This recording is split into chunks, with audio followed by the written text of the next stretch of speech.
Hello student, I am Bhavika Patel from tape tutorial. आज का हमारा टॉपिक है रेस्पिरेटरी सिस्टम। चलो स्टार्ट करते हैं। Respiratory system. The respiratory system help us breathe and supplies oxygen to the body. इसका मतलब है कि श्वसन तंत्र हमें सांस लेने में मदद करता है और शरीर को ऑक्सीजन पहुंचाता है। It remove carbon dioxide from the body, और शरीर से कार्बन डाइऑक्साइड बाहर निकालता है। यहाँ रेस्पिरेटरी सिस्टम के मेन ऑर्गन है कि हम सांस लेना नोज से शुरू करते हैं। फेरिंग्स, लिरिंग्स और ट्रेकिया, ब्रोंकाई, लंग्स और डायाफ्राम। और बाजू में स्ट्रक्चर भी बताया है कि कैसे रेस्पिरेटरी सिस्टम का डायग्राम भी है और प्रोसेस आगे हमने देखते हैं। Process of breathing.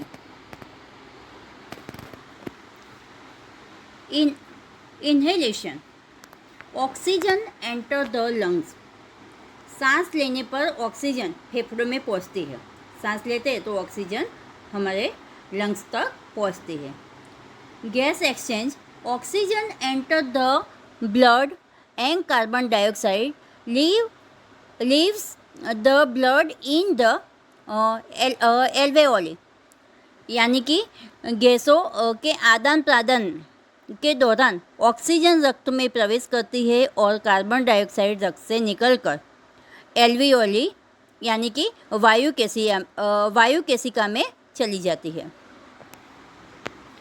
और थर्ड एक्सहेलेशन, यानी कि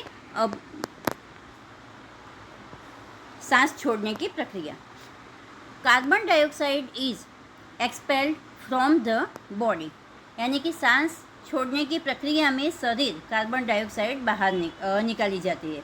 ऑक्सीजन इनहेल होता है और कार्बन डाइऑक्साइड एक्सहेल होता है।